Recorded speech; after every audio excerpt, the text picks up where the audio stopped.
No programa de hoje, vamos conversar com Américo Sampaio, sociólogo e professor, membro da direção da Escola de Governo. Está no ar o Observatório do Terceiro Setor, o olhar da cidadania.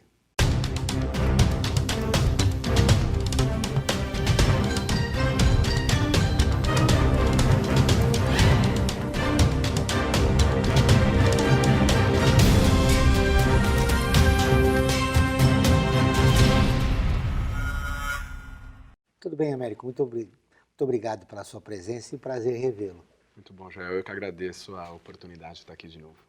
Que lições a população brasileira tira desta crise? Bom, essa crise, a gente pode analisar ela em pelo menos dois aspectos, né? Em um aspecto, a gente pode analisar ela do ponto de vista social, em que o que se configura é um aumento da intensidade da luta de classes, né? A luta de classes sempre existiu, sempre vai existir, mas o que nós estamos vendo desde as eleições de 2014 até o atual momento é esse acirramento dos ânimos que claramente tem um recorte de classe. Um outro aspecto é o aspecto político. Como é que essa luta de classe vai se expressar do ponto de vista político? Na disputa do papel do Estado. Então, hoje, em meio a esse processo do impeachment da presidenta Dilma, o que nós assistimos, na verdade, é uma disputa do controle do Estado, o papel que o Estado deve ter na sociedade atual. Então, o que a sociedade aprende desse processo, primeiro é o funcionamento da dinâmica dessa disputa, né? Agora, o que é um pouco perigoso e a gente tem que analisar com cautela é o nível de informação e criticidade que a população está acessando essa disputa. Então, se por um lado é positivo e a sociedade tende a aprender um conjunto de coisas a partir desse processo do impeachment, como que lados estão em disputa, quem são os atores políticos, que projetos estão em debate. Agora, por outro, você vê uma baixa criticidade na análise do que está se passando com o país hoje. Essa polarização social ameaça a democracia? Sem dúvida. A democracia ela é caracterizada pela soberania popular. Então, quando há o protagonismo do povo, você tem o exercício e essa característica da democracia respeitada e garantida. Essa polarização, ela pode configurar, por um lado, exacerbação, por exemplo, da violência, ou mesmo uma saída militarista para conseguir controlar os ânimos. Isso claramente coloca em risco a democracia, mas, por outro lado, você tem também, dependendo do projeto que avançar nessa disputa que nós estamos assistindo hoje, a democracia pode perder conquistas que nós tivemos nesses últimos 25 anos a partir da Constituição Federal.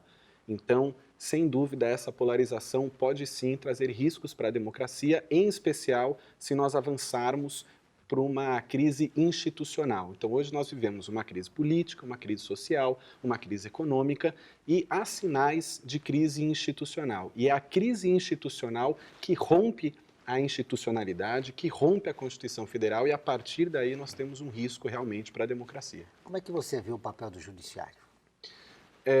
O que muitos analistas comentam e que a gente vem acompanhando é que você tem um duplo processo, um processo de judicialização da política, ao mesmo tempo que você tem um processo de politização do judiciário.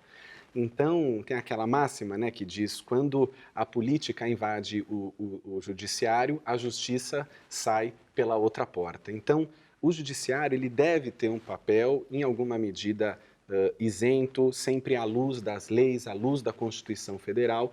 E o papel que o judiciário tem até aqui, neste processo, ele é um processo dúbio, né? Em alguns pontos você vê que tem tomadas de decisão do judiciário, seja da alta esfera, como o STF, ou seja, da esfera onde, por exemplo, está correndo a Operação Lava Jato, você vê que tem decisões que parecem ser tomadas à luz da Constituição Federal, porém, existem outras questões que parecem ser tomadas de cunho muito mais político, partidário e pessoalizado do que a gente gostaria. Isso deve ser um enfraquecimento do poder legislativo e executivo, né? Exatamente. Você tem essa dificuldade, principalmente no Brasil, de fazer com que os três poderes não só funcionem de maneira a se equilibrar, como seria a ideia, mas um ponto é importante nisso que você coloca, Joel, que é o seguinte: o judiciário no Brasil ele é um poder sem controle. O executivo, você tem um processo eleitoral, o legislativo, você tem um processo eleitoral, o judiciário, seja na esfera federal, na esfera estadual, ele é um poder sem controle. Ele é um poder onde a população não consegue exercer a sua soberania sobre o poder judiciário. Vide o STF. O STF tem um problema muito grave, a maior esfera do judiciário, e você pode relembrar a história do processo de se era válido ou não a doação empresarial para campanhas eleitorais, que ficou sob responsabilidade do ministro Gilmar Mendes. Naquele processo, o ministro Gilmar Mendes segurou a sua decisão por mais de um ano e não há constitucionalmente nenhum mecanismo que você possa fazer com que ele devolva esse projeto, quer dizer, que ele julgue esse processo. Então, esse caso do Gilmar Mendes, assim como existem outros tantos casos, demonstra a falta de soberania, a falta de protagonismo e de participação direta que a população pode ter sobre o judiciário. Por isso que, quando nós avaliamos todo esse processo, você, sem dúvida, tem um protagonismo maior do judiciário, porque, sim, você tem um enfraquecimento da classe política, mas, ao mesmo tempo, tem um outro agravante nesse processo, que é o judiciário sendo um dos três poderes ainda representando um déficit de soberania muito grande. Diante desta realidade, a nossa crise vai ter fim? A crise vai ter fim, ela sempre tem fim. O problema não é se ela vai ou não ter fim, mas sim que fim ela vai ter. Então, hoje, o que se aponta, pelo menos no horizonte até esse momento, é que você tem, desde as eleições de 2014, você vê um avanço não só da representação política, mas também do debate na sociedade de ideias que trazem um conceito ainda muito conservador e muito pequeno da ideia de democracia, de cidadania e de garantia de direitos. De participação popular, né? Fundamentalmente de participação popular. Então, a crise vai ter fim. Agora, o risco que o Brasil corre é realmente avançar e se consolidar na sociedade brasileira a ideia de que a melhor saída para esta crise é, por exemplo, o ataque aos direitos sociais conquistados nesses últimos anos, ou que estão já comentando por aí, que seria um choque de austeridade no Estado brasileiro, à luz do que aconteceu com alguns países na Europa, com a crise de 2008, por exemplo. Então, a crise vai ter fim, mas o que nós temos que analisar com cautela é que fim essa crise vai, para onde o fim dessa crise vai apontar. Quem perde ou quem ganha, né? Exatamente. Agora nós vamos para o intervalo e voltamos dentro de instantes.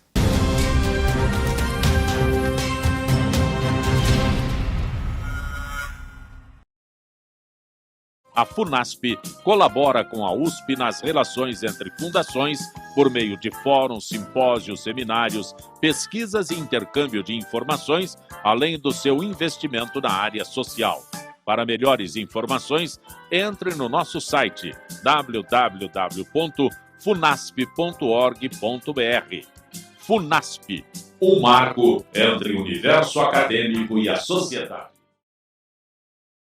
O Observatório do Terceiro Setor é uma plataforma de mídia que desde 2012 se dedica a mostrar o trabalho das entidades de interesse social. Durante esse tempo, mais de 1 milhão de pessoas acompanharam nossa atividade na divulgação de ações e campanhas das organizações sem fins lucrativos, mostrando as boas práticas nas áreas de saúde, educação, direitos humanos, meio ambiente e cultura, e o seu impacto na sociedade brasileira. Estamos presentes no rádio, às terças e quintas, às 14 horas, na rádio Trianon AM 740. E na TV, às quartas-feiras, à meia-noite, na TV aberta de São Paulo, nos canais 9 da NET, 8 da Vivo Fibra e 186 da Vivo. E na internet, com um portal e perfis no Facebook e no Instagram. Hoje, já contamos com um acervo de mais de 15 mil minutos de gravação, com cerca de 400 personagens que fazem a diferença no terceiro setor. E atingimos mais de 40 países. Observatório do Terceiro Setor, o olhar da cidadania.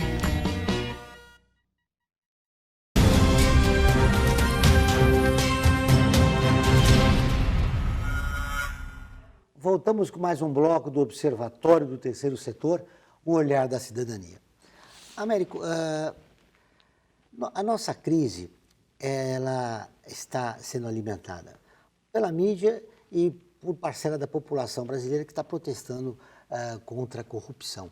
Onde estão os movimentos sociais? Boa parcela da população brasileira está alheia, né, a esse processo. Ao que algumas pesquisas apontam, você tem ainda uma parcela da sociedade que não sai de casa para manifestar nem a favor ou contra o processo do impeachment. Mas os movimentos sociais vêm travando uma luta muito importante em defesa da democracia, em defesa dos direitos conquistados há muito tempo. E estes últimos anos, é importante destacar, Joel, uma estratégia que os movimentos sociais adotaram, que na minha avaliação é uma estratégia muito bem-vinda, muito importante, que é uma estratégia de montar frentes amplas, articulando um conjunto de organizações, partidos e movimentos sociais. Então nós temos hoje a Frente Brasil Popular, que aglomera aí um conjunto de partidos de esquerda, movimentos sociais coletivos, e nós temos também a Frente Povo Sem Medo, que também articula outros setores de partidos de esquerda e movimentos sociais. Então, estas duas frentes, basicamente, vêm travando e vêm montando as estratégias para conseguir combater esse retrocesso que vem se institucionalizando no interior desse processo, dessa crise política que nós vivemos. Basicamente, o que essas frentes apontam é a necessidade de criar resistência para que, a despeito do que se aconteça, não haja um retrocesso político no sentido dos direitos sociais garantidos, no sentido da democracia, e também o que esses movimentos sociais apontam é a ilegalidade e ilegitimidade do processo de impeachment. Se esse processo acabar desencadeando no afastamento da presidente, como é que você vê um novo governo? Eu acho que um novo governo, eventualmente nascido do processo de impeachment, certamente vai ser um governo com muita dificuldade para governar. E eu digo isso pelo seguinte: um dos principais alimentadores de toda essa crise política é o sistema político. Há muito tempo, os movimentos sociais, organizações, eu participo de alguns, que defendem uma reforma política. A reforma política, ela é, em grande medida, a ausência de reforma política, ela é, em grande medida, responsável por toda essa crise, porque a crise ela é uma crise do sistema. Tenta se criar a pecha de que essa crise ela é protagonizada e parida, em alguma medida, por um partido específico ou por algumas pessoas específicas. Mas o que nós conseguimos analisar é que, na verdade, essa crise ela é gerada em grande escala por conta do sistema, da forma como o sistema político funciona no Brasil. Então, um eventual governo Temer, ou por mais que hajam novas eleições, certamente um novo governo terá muita dificuldade de governar, porque os principais problemas que, inclusive, nos levaram até essa crise não serão sanados. Então, para que a gente supere a crise e não veja ela se arrastar ao longo de anos e anos, é fundamental uma reforma política. E não se fala disso, né? Infelizmente, não se fala, e não se fala por uma questão muito específica. Quem tem poder não quer dividi-lo. Então, o que nós estamos assistindo e assistimos na votação do processo de impeachment na Câmara dos Deputados é, na verdade, os deputados rifando a sua representatividade, rifando o seu mandato à luz de um projeto ou de outro para se manterem no poder. Nenhum dos deputados ali presente, ou pelo menos a maioria, salvo raríssimas exceções, topariam ou bancariam radicalizar no sentido de construir um processo de debate sobre a reforma política para conseguir estruturar o Estado brasileiro de uma forma mais democrática, né? Então, na verdade, você vê ali argumentos de cunho infame em alguma medida, você vê muitos políticos envolvidos com a Lava Jato, denunciados, fazendo discursos contrários à corrupção, mas que você não consegue mudar as estruturas do sistema político, que é o que, a fim e ao cabo, geram essa crise. Certamente, com esse nível de representação, a gente tem esse desafio. É muito difícil tratar o legislativo com seriedade neste ambiente, né? Não, sem dúvida.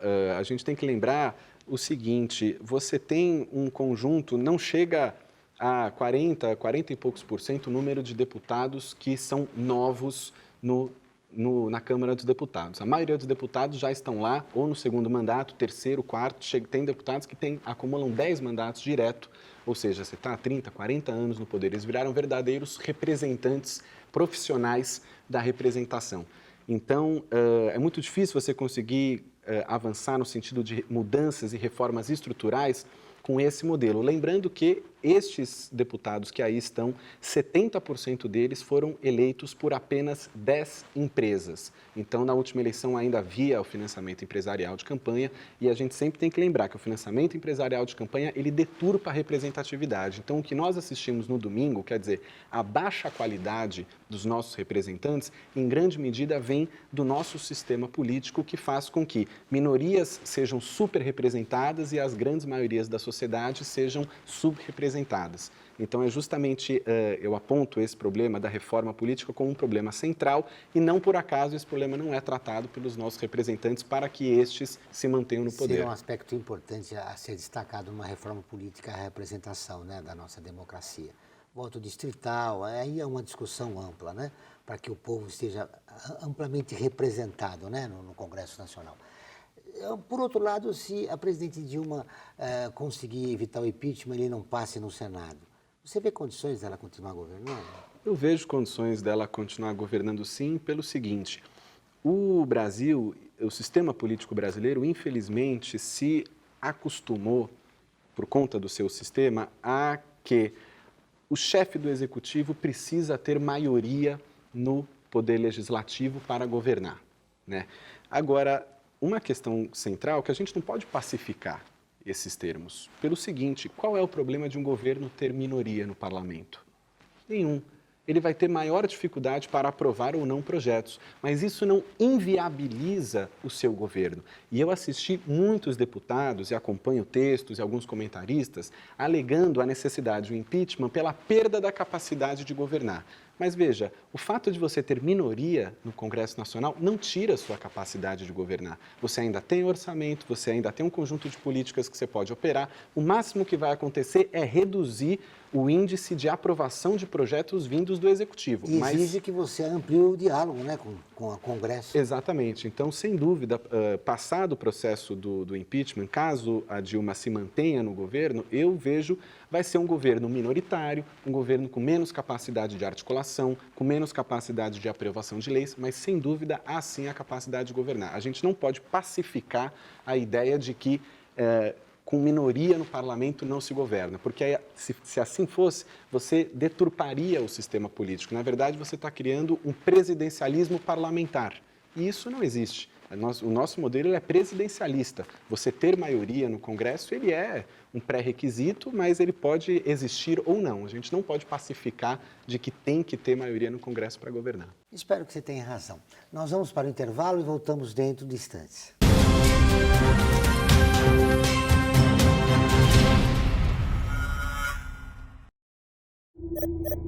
Internacionalizar a economia afeta o seu emprego? Para onde vai o Brasil?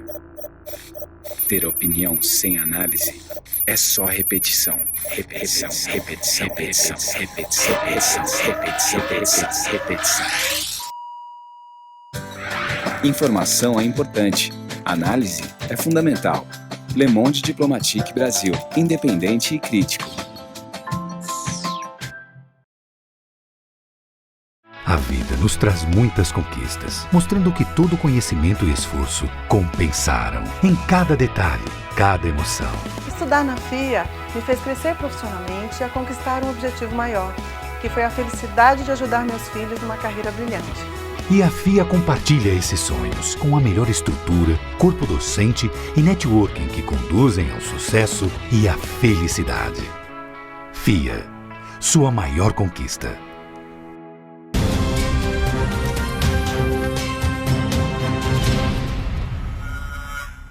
Voltamos com o último bloco do Observatório do Terceiro Setor, o olhar da cidadania. Américo, eu nesse bloco queria repercutir com você. Há muita esperança de um lado e desesperança do outro. No seu caso, você é esperançoso que essa crise deixe o Brasil um pouco melhor? Eu acho que ainda é muito cedo para a gente avaliar nesse aspecto, justamente pelo que a gente vinha conversando no bloco anterior. Independente do processo do impeachment, se Dilma governar e terminar o seu mandato, ou se eventualmente vem outro governo, ambos terão muitas dificuldades para governar e, ao mesmo tempo, as mudanças estruturais não terão sido feitas. Então, eu acredito que nós podemos avaliar com esperança e com bons olhos esse processo a partir do momento que se aponte para as reformas estruturais do Estado brasileiro.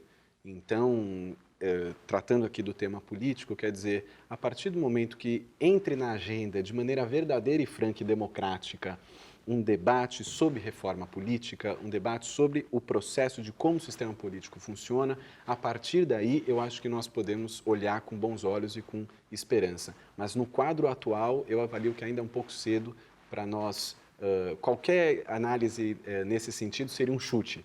E eu acho que a gente tem que analisar com maior cautela. De que maneira nós podíamos ampliar esse debate para chegar a um resultado bom para o país? Sem dúvida, com a ampliação dos mecanismos de democracia direta. O que nós estamos assistindo é, em grande medida, um processo que solapa a soberania popular. O povo está cindido deste debate. Em 1988, foi proposto mecanismos de recall, que seriam exatamente a ideia de você trazer o povo para votar e destituir um representante do executivo, poderia ser a presidência da República, porque está fazendo um mau governo ou derivados. Isso seria um mecanismo que garante a soberania, porque o povo estaria diretamente fazendo esse tipo de esse apontamento, esse voto. E o que nós estamos assistindo é o contrário, é o povo cindido, é um debate sendo feito dentro da institucionalidade, dentro da negociata que vem acontecendo, principalmente lá em Brasília, com todo esse processo, porque o que está sendo debatido é a possibilidade da manutenção de um governo Dilma e a possibilidade da criação de um governo Temer. Então, os cargos estão sendo debatidos e sendo negociados para os dois lados. O modelo de projeto do Estado brasileiro está sendo debatido e negociado para os dois lados. E o povo, para variar, está cindido. Então, para a gente conseguir avançar no sentido da reforma política, o que precisaria era se ampliar os mecanismos de democracia direta. É muito triste avaliar tudo o que está acontecendo e todo esse processo político brasileiro vendo o povo do lado de fora, sem ser consultado, sem ser respeitado do ponto de vista da sua soberania. Bom, falamos em reforma política, é um consenso que é necessária. Uma constituinte exclusiva, acompanhada de uma reforma constitucional que contemple maior participação popular e depois eleições gerais. Seria isso um bom roteiro para... Poderia ser um debate. Eu acho que do ponto de vista da reforma política, o que seria fundamental é conseguir equilibrar a força do poder empresarial dentro do processo eleitoral. A gente sabe que agora já foi proibido a doação empresarial de campanha, mas a taxa de doação de pessoa física em 10% do imposto de renda ainda é uma taxa muito alta. Nós ainda não temos mecanismo para conseguir ampliar a participação das mulheres na política. Isso foi rejeitado pela contra-reforma política feita pelo Eduardo Cunha no ano passado. Fora isso, você tem questões de coligação, questões de financiamento público partidário, fundo partidário, foi aprovada a cláusula de barreira, que também é um problema, o número de partidos é um problema. Então, o que se precisaria de verdade é um amplo debate na sociedade sobre o sistema político, excluindo os nossos representantes atuais. Esse é um ponto central, porque a partir do momento que os nossos representantes atuais, os deputados, senadores, participam do processo, tendencialmente eles vão estruturar um sistema político para a sua manutenção no poder. Então, é um desafio muito grande, toda reforma é muito complicada de ser feita, mas, sem dúvida, esse é o caminho para a gente conseguir melhorar a situação do país. Vamos voltar ao Poder Judiciário. O que você acredita qual seria o motivo que o Supremo ainda não julgou o deputado Eduardo Cunha? Fontes lá do Poder Judiciário dizem que ele teria que ter provas de que ele estava utilizando o cargo para benefício próprio. Tem várias provas, você acabou de falar uma, né? Ele julgou a comissão, ele comandou a comissão que definiu o impeachment da presidente Dilma. Uhum. Enfim, ele está usando o cargo para evitar a sua própria cassação, já que ele mentiu no parlamento. Por que essa demora? Se não me engano, mais de quase 130, 140 dias aí que se espera o início do julgamento dele.